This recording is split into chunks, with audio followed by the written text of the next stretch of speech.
Hello lovely people, welcome back to my channel. I hope you are all well. Today we're doing the nervous guide to why am I so single. Sorry, it's ingrained in my brain. If you want to know any content, sensory, etc. warnings on my experiences in the show, then stick around. We'll get into 2 whole seconds.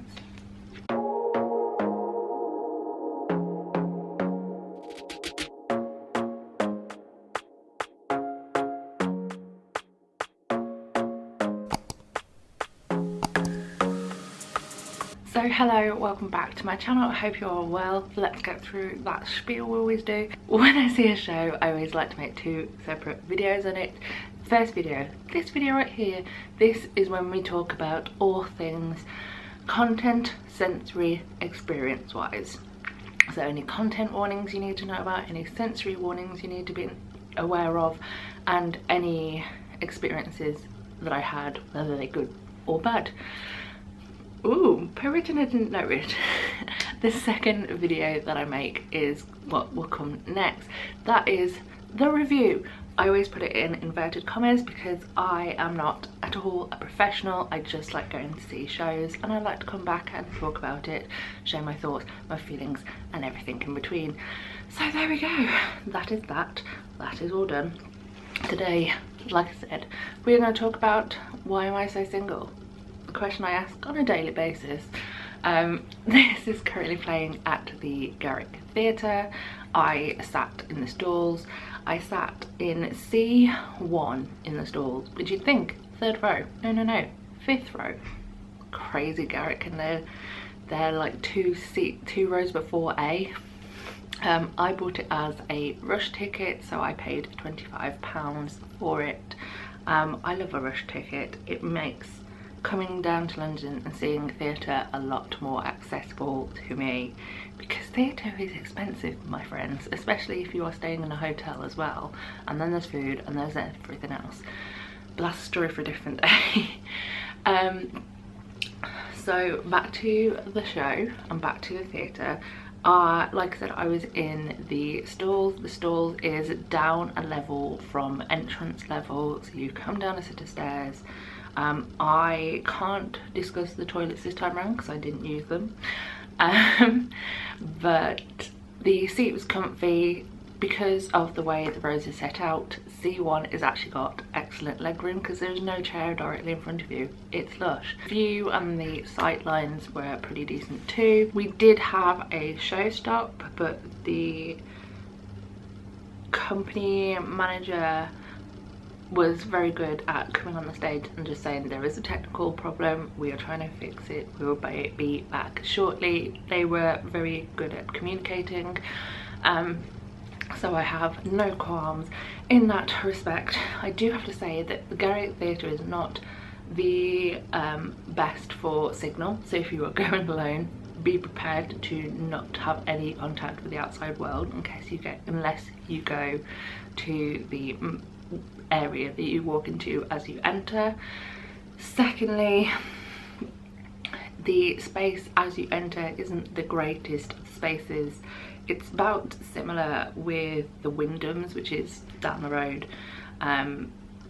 So I walked in with about 10 minutes to go, and by that point everyone had kind of dispersed. It wasn't as bad as it has been previously, but when you go up into that area during the interval, it's quite a full space. It's not the best. Moving on to the content and sensory warnings and things to be aware of section. Firstly, let's do content, because on the most part that isn't a major problem. It's to do with love and platonic love and relationship love and such. I'm going to describe it hopefully better in my review, so if you want to know what the show was all about, then please go and check that one out. But there isn't anything majorly, I was going to say disturbing, but there's nothing to be wary of in relation to the content side. Sensory side, I have got a few things just to mention. As you enter, and I'm kicking myself, I didn't take a picture of this, but as you enter by the box office there is a poster. It's the only poster I saw of this, and it was something along the lines of, this production will include haze, loud noises, flashing lights, something else. I did experience all of the above, so let's go for Act 1 first. In Act 1 it starts with a good amount of haze, which for some areas of the theatre wouldn't be a major problem. If you were me and you got a rush seat and you were sat in C1, the haze came hot and heavy.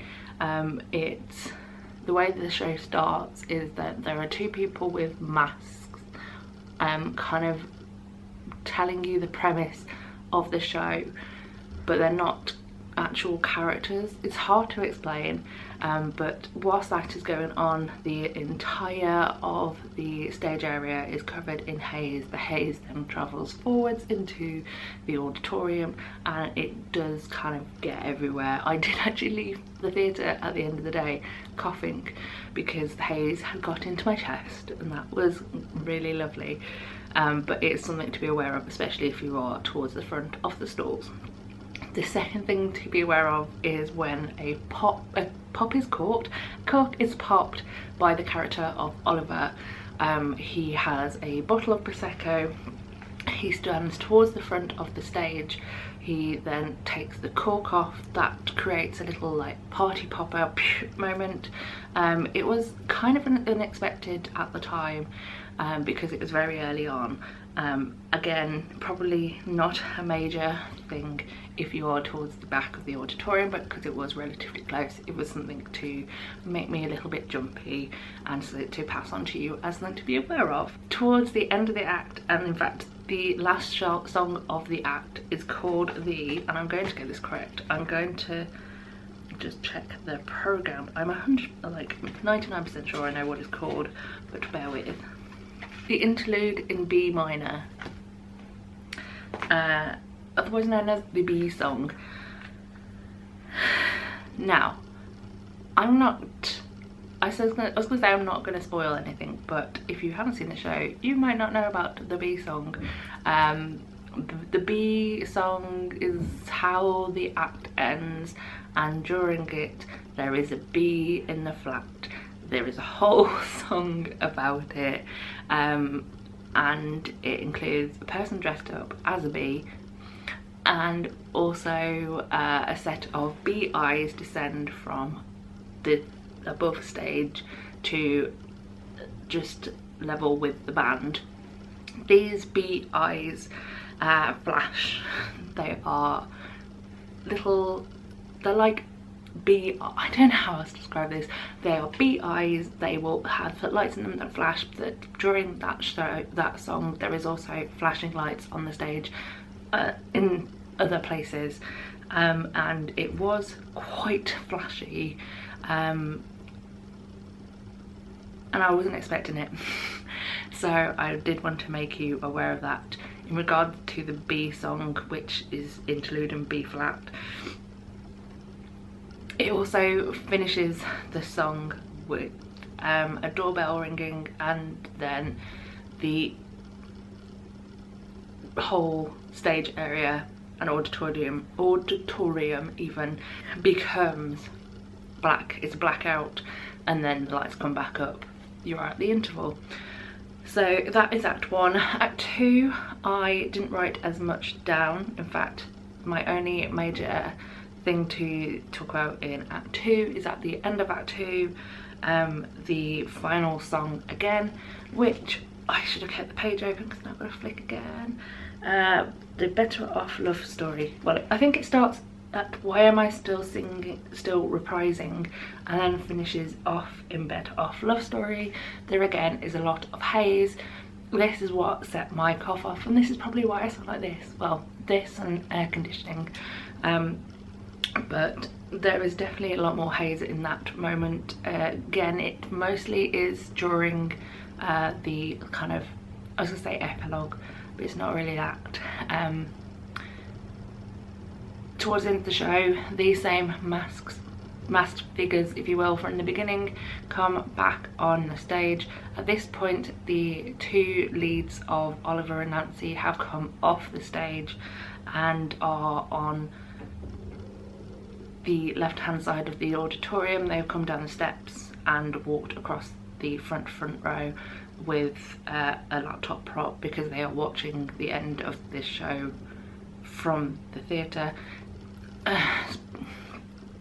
It makes sense if you've watched it or if you're going to watch it. As that moment happens, the haze reappears, and it actually felt a bit more haze that time than it was first time round at the start of Act 1, to the point I was literally doing this. It was a lot of haze. Again, if you are further back in the auditorium, it's probably less of a problem, but if you are towards the front, it is just something to be aware of. It did feel like being back at school at the disco when they used to blast out that little bit of dry ice hazy moment and you used to breathe it in and you were like, ugh, you know. Child of the 90s here, can you tell? But yeah, that was my major moment for Act 2. The other thing to mention was the music levels. At times it was quite loud. Again, could be down to where I sat, but at times it was like a bit, whoo, that is a lot of loud music in my ears moments. But that might just be a personal preference thing, I don't know, but I did want to mention it just because this, when we talk about sensory and content and my experience in the show things. But there we are. I'm going to run this off because I literally have 40 minutes until checkout. So yes, I'm going to leave this video here, so thank you very much for watching. I hope you all enjoyed. I'm going to quickly finish my porridge off because I decided to be good and not visit prepped.